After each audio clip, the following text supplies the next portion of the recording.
everyone. So I just wanted to quickly go through what I did for the EEA visa application. So I have all my documents here in front of me. Luckily, I was approved. I'm still just waiting for my passport. I had asked for my passport back, I want to say about 3 weeks ago, because I wasn't sure how long it was going to take for me to receive a decision, since typically it's 6 months. So I ended up getting my decision earlier than I thought, but I didn't have my passport in there. So my guess is that it's somewhere in the mail, and hopefully I'll be getting it within the next week or so. But anyway, without further ado, so I sent off my documents in like a big packet, as you can see. So I prefaced it at the front with a documents directory, just because I'm very anal about this kind of stuff. So for example, I broke it up into sections. So section 1, 2, 3, and 4. So in the first section, I put a cover letter from me, the applicant, a cover letter from my sponsor, which was my husband, my passport, his national identity card, or you can use your spouse's passport.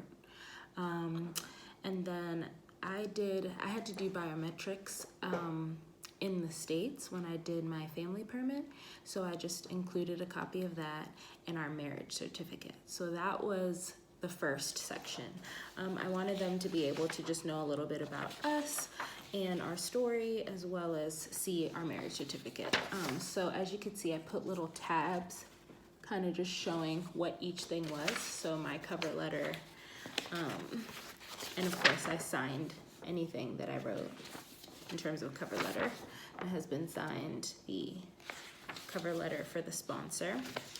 And then I also included, right in that front section, right at the top, my copy of the actual application. And so I had to handwrite everything. They ended up taking most of it, but they just left these like first few pages when they sent it back to me. Okay, and then for section 2, I went ahead and did, I had applied for a national insurance number when I first got here after I got my family permit. So I was fortunate to be able to include that. But we also included a council tax bill for where we live, the electric bill, a water bill that had both of our names on it, which was good, just to show that, you know, I am living here. A letter from the agency where we rented our apartment from, stating that I could in fact live there. That wasn't really necessary for the residence card, but for the family permit, I had used that, so I just included it in this. I figured it couldn't hurt. And then our tenancy agreement, and then any supporting documents in that section. Let's say you were out of work and you got some public funds, or whatever the case may be, you can go ahead and just include that in that section. And then section 3 was a cover letter, just explaining, you know, his employment and all of that for my spouse, of course, a copy of his national insurance card, a letter from his company stating that he does in fact work there, the job contract from his company, and then pay slips from, you know, his company for a 3 months period. And then I included bank statements as well, covering those months, and highlighted the month when he received that payment, just to show that it would match whatever pay slip we included. And it typically had the name of the company, and it was like a deposit, so they were able to see that. And then, so I can show you guys that. 1 second, it was a lot of stuff. So as you can see, marriage certificate. For the bank example, like I mentioned, so I highlighted whenever there was a direct debit in there. And as you can see, I just broke it up again, section 2, like I had read what was in there. Council tax bill, energy bill, job contracts. So I would say that in my experience, the more stuff you include, the better, and things that are relevant to your story and your case. You just don't want to give them any reason to need to ask more questions, any reason for them to doubt what's going on, any reason for them to delay the process. So I always figured that, you know, if I am very meticulous and very detail oriented, there's no room for error.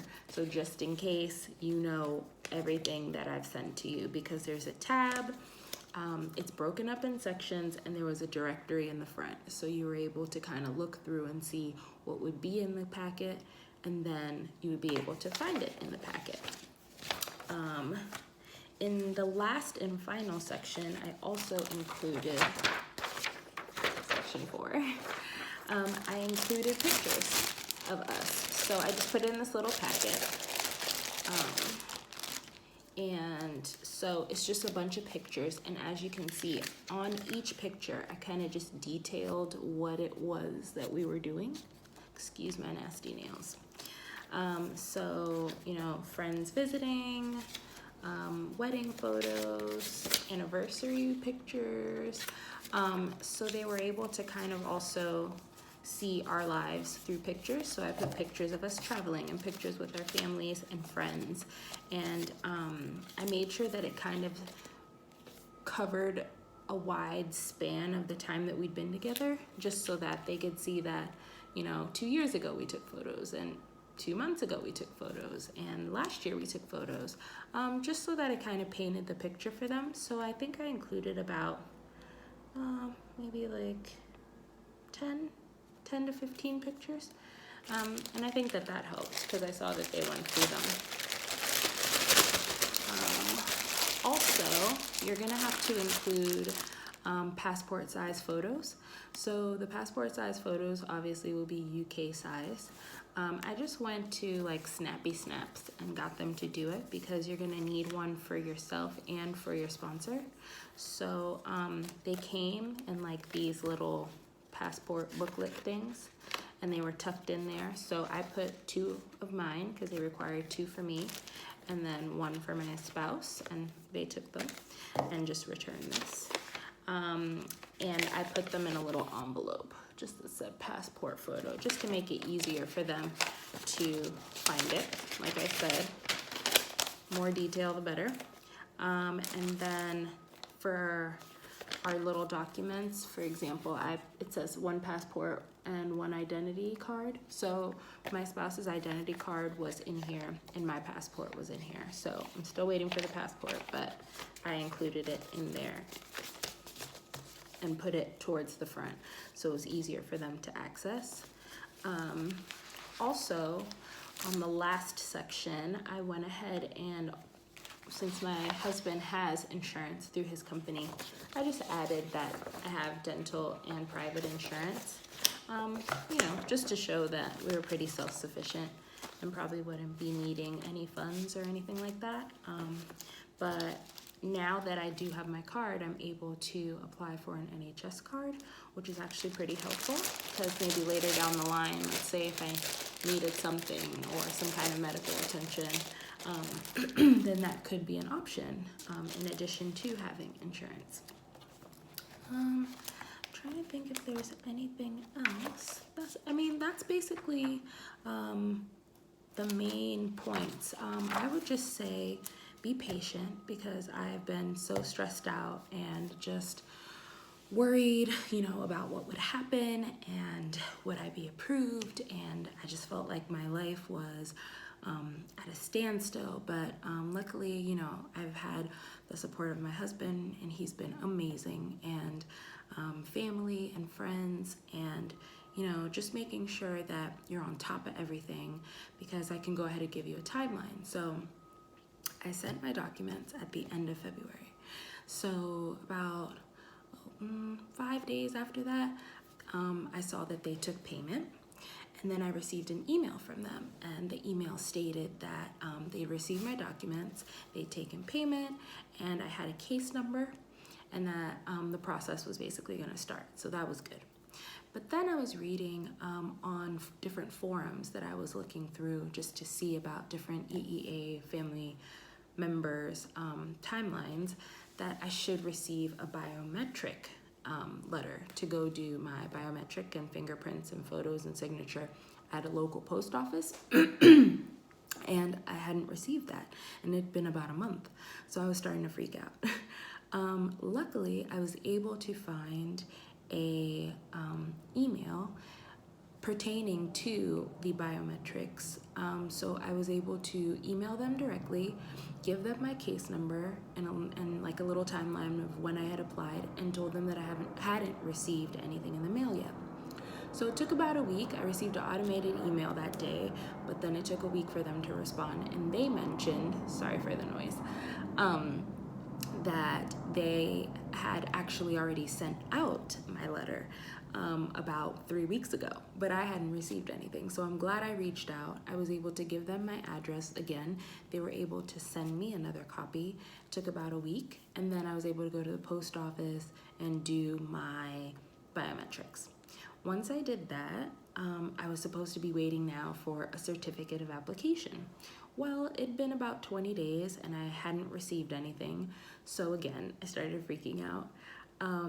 And so I sent actually an email. I found another email for certificates of application. I sent them an email saying I hadn't received anything. Well, about 3 days after that, I received my documents back in the mail. So that's another thing. Like, it seems like, you know, it's good to kind of follow the timeline, but each case may be different. Because, for example, I never even received a certificate of application. I just received my residence card right after the biometrics part. But I had requested my passport back because I wasn't sure how long it was going to take to receive the decision, because they typically say it'll take 6 months. So I ended up receiving my documents, but with no passport. So I'm thinking maybe they took it out and they sent it separately. So I'm really hoping I get that soon. But fast forward, I did receive this packet from the home office, which I had to sign for. It had all of my documents that I had sent to them in it, along with my husband's national identity card. And I'm assuming if I wouldn't have asked for my passport back, my passport would be in there. And with that then came this little card or letter, and it basically just stated that the documents that I sent off were now being returned to me, and that within 10 working days I would be receiving my biometric card. And to be on the lookout for that, because I would need to show proof of identity and sign for it. So then about 3 days later, I finally got it in the mail. So this was awesome. It finally came in. I look at it and I can't even believe it. I feel like this little card had like so much work and sweat and tears and frustration and sadness and depression linked to it, but it's finally here. So it just has your name, the date that it's valid until, that it's family member EU residence, and that work is permitted, and the EU right to reside. So yeah, I mean, it's working. The timelines are a little longer than usual, but you know, they are working on it, and the cards are arriving, and I don't know what will happen after Brexit, but at least for now we can, you know, take a sigh and breathe and travel and enjoy, you know, just being able to be normal. I kind of feel like integrate back into society. So yeah, so just waiting on that passport, and once that's done, then, you know, I'll be set. But I hope this video was helpful. I know that when I was applying for my documents, I was always looking on YouTube, asking different people, looking at forums, trying to find different timelines, just to, you know, compare it to mine. And if you have any questions, just comment down below. And yeah, I really hope it helps. If you're going through this process, good luck. I know what you're going through.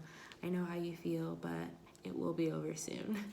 And again, this is for the EEA family member permit. No, not permit, but sorry, the residence card. And I mean, pre-Brexit, this is supposed to last for 5 years. And again, it says that it's valid until 2023. So I'm not sure what will happen after that. But yes, so thanks guys for watching. And again, if you have any questions, just comment down below.